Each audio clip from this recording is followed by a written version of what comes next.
Hello दोस्तों, बहुत बहुत स्वागत है आप सभी को अपने चैनल टीजीटी पीजीटी हिंदी साहित्य सागर पर। तो आज हम बात करेंगे यूजीसी नेट जीआरएफ की प्रीवियस ईयर क्वेश्चन पेपर पर, जो कि हमारी परीक्षा की दृष्टि से बहुत ही इम्पोर्टेंट होता है। प्रीवियस ईयर क्वेश्चन पेपर यहाँ से हर बार क्वेश्चन पूछा ही जाता है, कुछ ना कुछ तो ज़रूर ही पूछा जाता है, चाहे वो क्वेश्चन घुमाकर पूछे या सेम भी उठा के पूछ सकता है। तो चलिए बिना देर किए हम शुरू करते हैं फटाफट। क्वेश्चन नंबर 53 है। सतपुड़ा के घने जंगल नींद में डूबे हुए से उगते अनमने जंगल, झाड़ ऊंचे हैं और नीचे चुप खड़े आंख नीचे, घास चुप है काश चुप है मोक साल पलाश चुप है, बन सके तो धसो इनमें धस ना पाती हवा जिनमें। उपयुक्त काव्य पंक्तियों का आशय है। जंगल घना और भयावह है, जंगल में जीवन का कोई निशान नहीं है। यहाँ जंगल केवल जंगल नहीं, जीवन की चुनौती है। यहाँ जंगल केवल योगी जातियों के लिए है। तो इसका राइट आंसर हो जाएगा option C. Right answer option number C है। सी में क्या है या इसका हम व्याख्या देख लेते हैं। क्या है यहाँ पे, यहाँ जंगल केवल जंगल नहीं, जीवन की चुनौती है। व्याख्या है, उपयुक्त काव्य पंक्तियों का आशय है यहाँ जंगल केवल जंगल नहीं, जीवन की चुनौती है। हिंदी के प्रसिद्ध कवि तथा गांधीवादी विचारक भवानी प्रसाद मिश्र दूसरे शतक के प्रथम कवि हैं।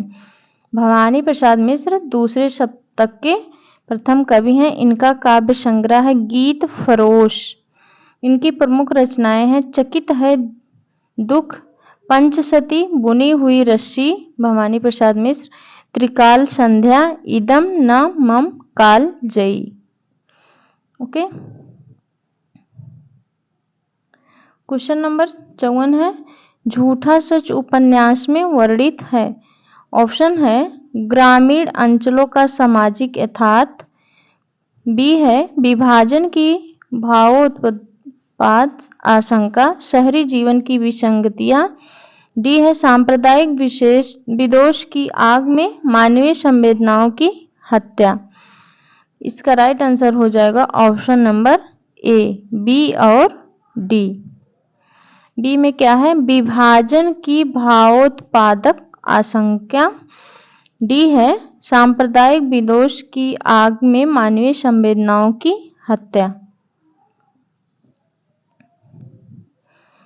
अब हम इसका व्याख्या देख लेते हैं, क्योंकि व्याख्या से ही क्वेश्चन तोड़ के पूछता है। झूठा सच उपन्यास में विभाजन की भावोत्पादक आशंका तथा सांप्रदायिक विदोष की आग में मानवीय संवेदनाओं की हत्या वर्णित है। प्रगतिवादी या मार्क्सवादी विचारधारा के उपन्यासकारों में प्रथमतः यशपाल का नाम आता है। इनके प्रमुख उपन्यास हैं दादा कॉमरेड 1941, देशद्रोही 1943, दिव्या 1945, पार्टी कॉमरेड 1946, झूठा सच भाग 1 1958, झूठा सच भाग 2 1960, अप्सरा का शव 1965, मेरी तेरी उसकी बात 1974, ये भी यशपाल की है। झूठा सच 2 भागों में प्रकाशित उपन्यास है। प्रथम भाग का नाम है वतन और देश। झूठा सच के प्रथम भाग का नाम है वतन और देश, दूसरे भाग का नाम है देश का भविष्य। देखिए यहाँ पे क्वेश्चन बन सकता है, झूठा सच उपन्यास के प्रथम भाग का क्या नाम है, वतन और देश। पूछ लेगा दूसरे भाग का क्या नाम है, तो देश और भविष्य, देश का भविष्य।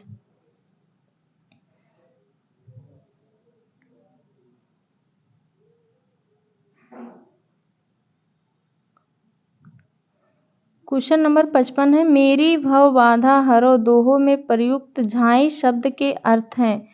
ऑप्शन है परछाई, झलक, मुस्कान, दृष्टि। झाई शब्द का अर्थ है, राइट आंसर हो जाएगा ऑप्शन ए। झाई शब्द का अर्थ है ए और बी। परछाई, झाई शब्द का अर्थ है परछाई और झलक।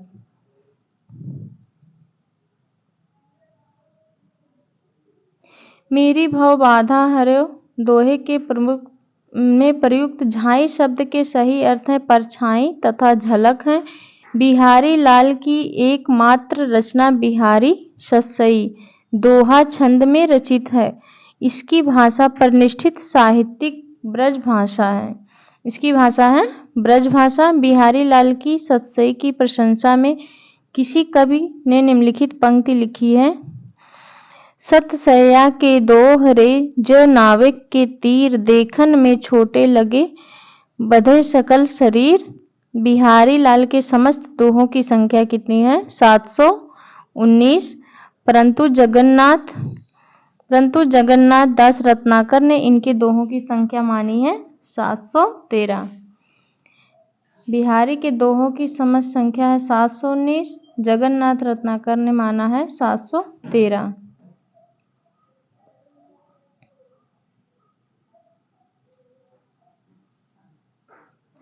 क्वेश्चन नंबर 56 है। सूची 1 को सूची 2 से सुमेलित कीजिए। औपाम गर्भ, सादृश्य मूलक, विरोध गर्भ, श्रृंखला मूलक, विभावना, एकावली, उत्प्रेक्षा, व्यतिरेक। इसका राइट आंसर हो जाएगा option B. Option B.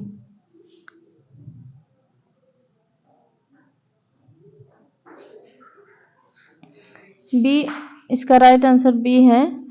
B क्या है? ए का चौथा। औपम गर्भ, व्यतिरेक, सादृश्य मूलक, उत्प्रेक्षा,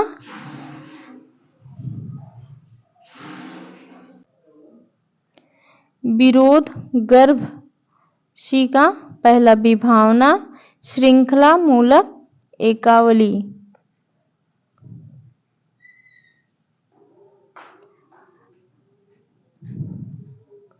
क्वेश्चन नंबर 57 है। मुक्तिबोध की रचना है।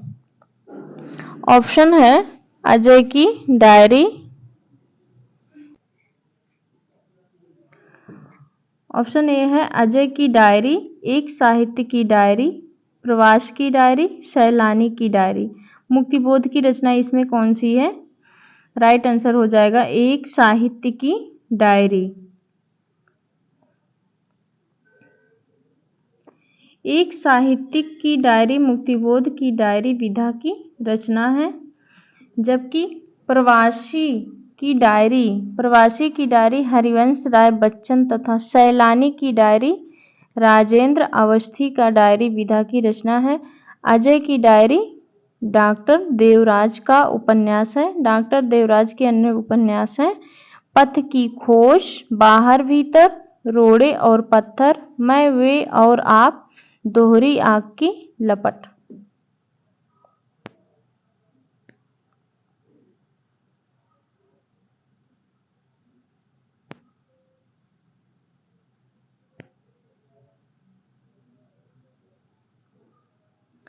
क्वेश्चन नंबर 58 है। यह देह भाव भ्रांति है, यह कथन किसका है? ऑप्शन है पूर्णवा, उर्वशी, औशीनरी, महर्षि। क्या है दिख नहीं रहा है। ऑप्शन हो जाएगा राइट आंसर बी, उर्वशी का यह कथन है। यह कथन उर्वशी का है। उर्वशी 1961 रामधारी सिंह दिनकर द्वारा रचित गीत नाट्य है। दिनकर को इस महाकाव्य के लिए सन 1972 में भारतीय ज्ञानपीठ पुरस्कार प्रदान किया गया है। उर्वशी के लिए ज्ञानपीठ पुरस्कार मिला। दिनकर की प्रमुख कृतियां हैं रेणुका, हुंकार, कुरुक्षेत्र, शामधेनी, रश्मिरथी, दिल्ली, परशुराम की प्रतीक्षा आदि रामधारी सिंह दिनकर की है। क्वेश्चन नंबर 59 है। शिव शंभु के चिट्ठे से संबंधित है। ऑप्शन है आनंद कादम्बनी, चुनार, कलकत्ता, भारत मित्र। शिव शंभु के चिट्ठे से संबंधित है।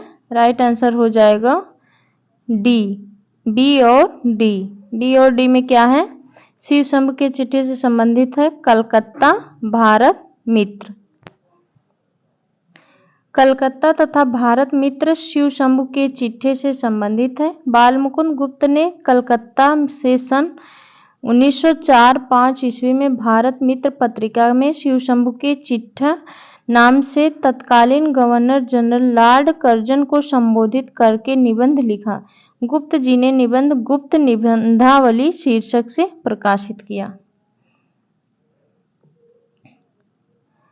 क्वेश्चन नंबर 60 है, छायावाद के बारे में रामचंद्र शुक्ल की स्थापनाएं। रामचंद्र शुक्ल से तो हर परीक्षा में क्वेश्चन पूछा ही जाता है, तो अगर आप चैनल पर नए हैं तो प्लीज़ चैनल को सब्सक्राइब जरूर कर लीजिएगा।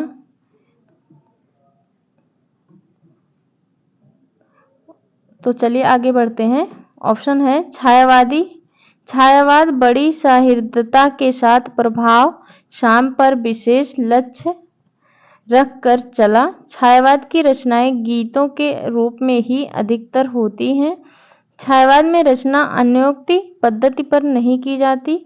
व्यंजना पद्धति का प्रगल्भ और प्रचुर विकास छायावाद की काव्य शैली की असली विशेषता नहीं है। तो इसमें से पूछा गया है रामचंद्र शुक्ल की कौन सी स्थापनाएं हैं छायावाद के बारे में। राइट आंसर हो जाएगा ऑप्शन ए और बी। ए में क्या है, छायावाद बड़ी सहृदयता के साथ प्रभाव साम्य पर ही विशेष लक्ष्य रखकर चला। बी है छायावाद की रचनाएं गीतों के रूप में ही अधिकतर होती हैं।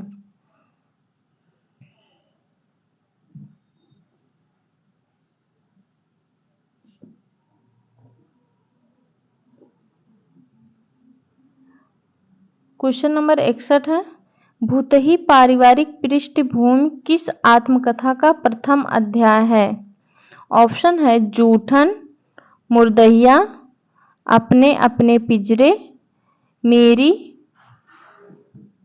पत्नी और भेड़िया। इसका राइट आंसर हो जाएगा ऑप्शन नंबर बी मुर्दहिया। भूतही पारिवारिक पृष्ठभूमि किस से है, किस आत्मकथा से है, मुर्दहिया।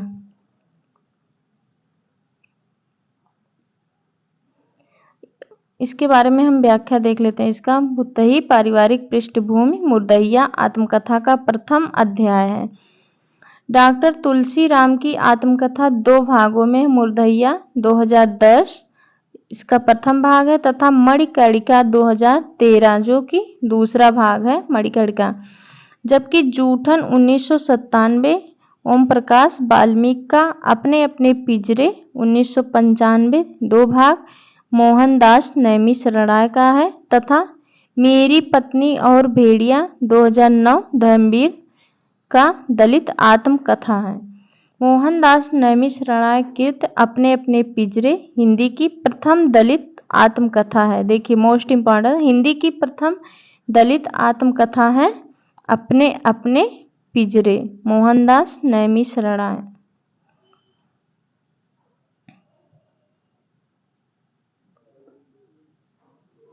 क्वेश्चन नंबर 62 है, निम्नलिखित में से कौन सी कृतियां आत्मकथा नहीं है।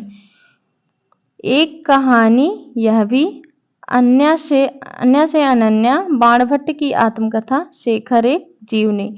इसमें पूछेगा कौन सी आत्मकथा नहीं है। ऑप्शन है right answer option number D, B और डी। इसमें से कौन सी कृति आत्मकथा नहीं है, बी और डी। बाणभट्ट की आत्मकथा, शेखर एक जीवनी। व्याख्या पर हम ध्यान दे लेते हैं।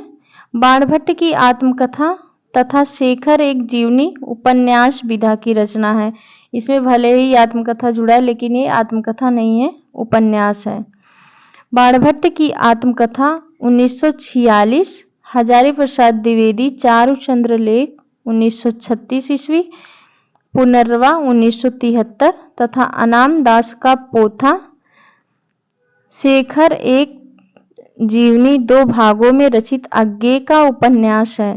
प्रथम भाग 1940, दूसरा भाग 1994। इनके अन्य उपन्यास हैं नदी के दीप 1951, तथा अपने अपने अजनबी 1961 ईस्वी, जबकि एक कहानी यह भी मन्नू भंडारी का तथा अन्य से अनन्या 2007 प्रभा खेतान की आत्मकथा है। ओके, चलते हैं क्वेश्चन नंबर 63 पर। 63 है, विद्यापति की पदावली में वर्णित मुख्य विषय क्या है? ऑप्शन है राजनीतिक द्वंद्व, पुरुष परीक्षा, वयाह संधि, अनमेल विवाह। तो विद्यापति के पदावली में वर्णित विषय है, राइट आंसर हो जाएगा ऑप्शन सी, बी और डी। बी में क्या है? वयाह संधि, डी है अनमेल विवाह। क्वेश्चन नंबर 63 है, विद्यापति की पदावली में वर्णित मुख्य विषय है राजनीतिक द्वंद्व, पुरुष परीक्षा, वयाह संधि, अनमेल विवाह। तो इसका राइट आंसर हो जाएगा ऑप्शन नंबर सी, बी और डी। पदावली में वर्णित विषय है वयाह संधि, अनमेल विवाह। इसकी व्याख्या हम देख लेते हैं। वयाह संधि तथा अनमेल विवाह विद्यापति की पदावली में वर्णित मुख्य विषय है। भाषा की दृष्टि से विद्यापति द्वारा रचित ग्रंथ निम्न है: मैथिली पदावली, गोरक्ष विजय नाटक, अवहट्ट भाषा में है कीर्तिलता कीर्ति पताका, संस्कृत में है शैव सर्वस्वार, गंगा वाक्यावली, भू परिक्रमा संस्कृत में है, दान वाक्यावली, पुरुष परीक्षा भी संस्कृत में। वचन सिंह ने विद्यापति को जातीय कवि कहा है। यहां से भी देखिए क्वेश्चन बनेगा, विद्यापति को जातीय कवि किसने कहा है? बच्चन सिंह ने। निराला ने इनको क्या कहा? पदावली के श्रृंगारिक पदों की मादकता को नागिन की लहर कहा है निराला ने। ओके,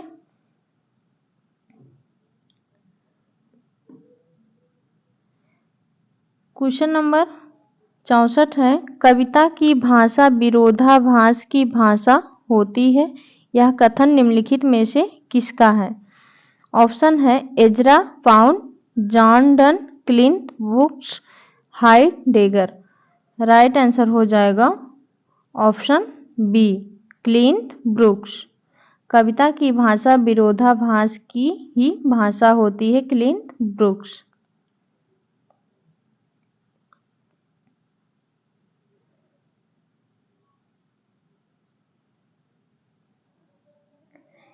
क्वेश्चन नंबर 65 है, जे ही पंखी के नियर होय, कहे बिरह के बात, सोई पंखी जाय जरि तरिवर होय निपात। इस दोहे की अतियुक्त है, लेकिन यह ऑप्शन है संवेदना अभिव्यक्ति के रूप में है, परिणाम निर्देश के रूप में है, केवल ऊहात्मक पद्धति के निर्वाह के लिए है, अभिधात्मक अर्थ बोध के लिए है।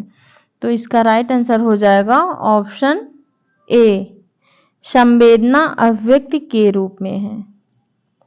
जे ही पंखी, व्याख्या देखते हैं। जे ही पंखी के निवर होय, कहे बिरह के बात, सोई पंखी के जाय जरि तरिवर होय निपात।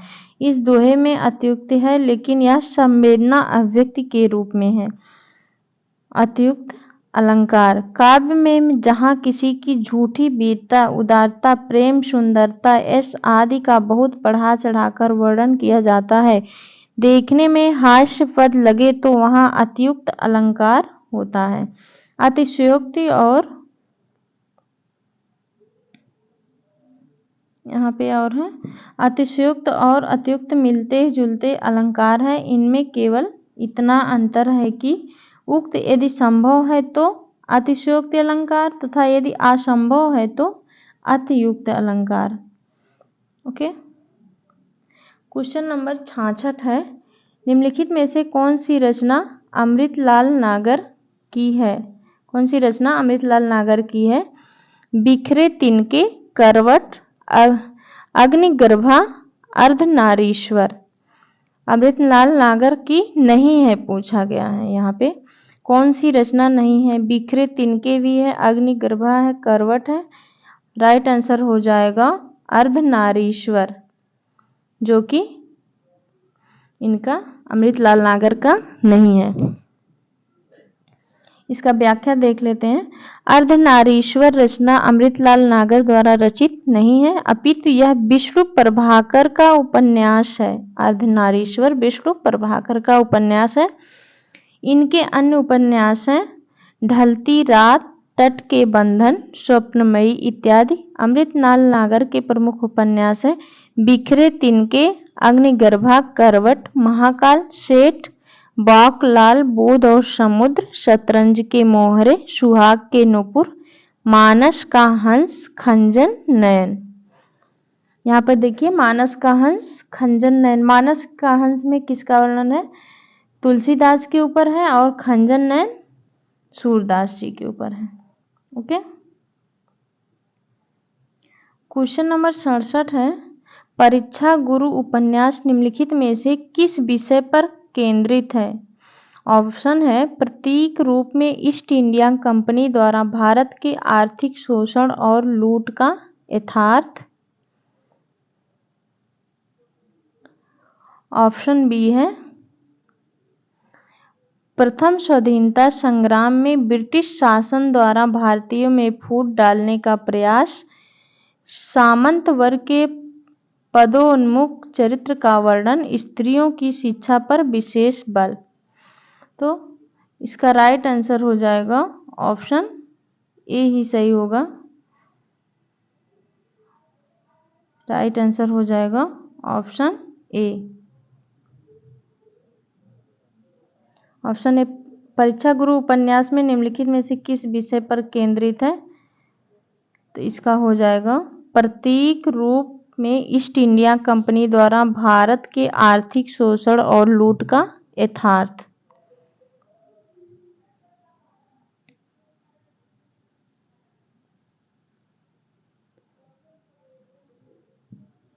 इसका व्याख्या हम देख लेते हैं परीक्षा गुरु का। परीक्षा गुरु उपन्यास में प्रतीक रूप से ईस्ट इंडिया कंपनी द्वारा भारत के आर्थिक शोषण और लूट का यथार्थ चित्रण मिलता है।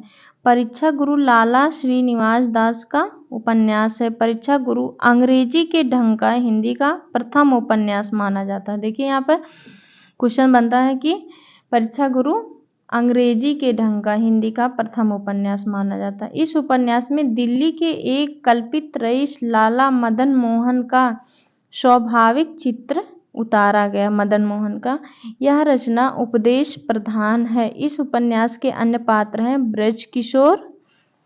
परीक्षा गुरु उपन्यास का ऐसे पूछ लेगा पात्रों के नाम, कौन है या कौन इसमें से नहीं है। ब्रज किशोर, चुन्नीलाल, शंभू दयाल, पुरुषोत्तम दास। ओके। क्वेश्चन नंबर 68 है जगपति की बीमारी और बेरोजगारी से उपजी आर्थिक मजबूरियों से त्रस्त पत्नी चंदा की कहानी है। ऑप्शन है राजा निर्वसिया, सफेद तितलियां, नीली झील, सीने का दर्द। तो राइट आंसर हो जाएगा ऑप्शन ए। किसका है? राजा निर्वंशिया। राजा निर्वसिया। जगपति की बीमारी और बेरोजगारी से उपजी आर्थिक मजबूरियों से त्रस्त पत्नी चंदा की कहानी राजा निर्वंशिया की है। राजा निर्वंशिया 1957 ईस्वी में, कस्बे का आदमी 1958, खोई हुई दिशाएं 1963, मांस का दरिया 1966, बयान 1973, आज़ादी मुबारक 2002 आदि कमलेश्वर की कहानियां हैं। कमलेश्वर समांतर कहानी आंदोलन के प्रवर्तक हैं। राजा निर्वंशिया कहानी के प्रमुख पात्र। अब देखिए यहाँ पे पूछेगा कि राजा निर्वंशिया कहानी के प्रमुख पात्र कौन है?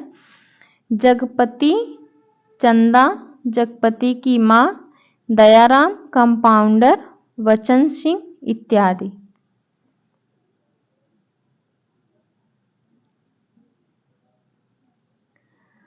क्वेश्चन नंबर 69 है निम्नलिखित उपन्यासों का प्रकाशन वर्ष के अनुसार सही अनुक्रम है। निसहाय हिंदू, परीक्षा गुरु, देवरानी जेठानी की कहानी, नूतन ब्रह्मचारी। तो इसका राइट आंसर हो जाएगा ऑप्शन बी। Option B. पहले नंबर पर है देवरानी जेठानी की कहानी, फिर है परीक्षा गुरु दूसरे नंबर पर, तीसरे नंबर पर है नूतन ब्रह्मचारी, चौथे नंबर पर है निसहाय हिंदू। अब इसका हम लेखक और समय को भी देख लेते हैं, जो कि क्रम से भी लगाने के लिए पूछता है, और इसका लेखक सन सब पूछ सकता है कि इसका लेखक कौन है और इसके प्रकाशन वर्ष क्या है। तो चलिए इस पे हम भी बात करते हैं। देवरानी जेठानी की कहानी के लेखक रचनाकार हैं पंडित गौरीदत्त 1870 ईस्वी, परीक्षा गुरु श्रीनिवास दास 1882 ईस्वी, नूतन ब्रह्मचारी बाल कृष्ण भट्ट 1886, निसहाय हिंदू राधा कृष्ण दास 1890।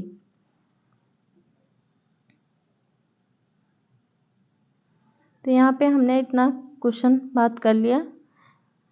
अब आगे की बात नेक्स्ट वीडियो में होगी।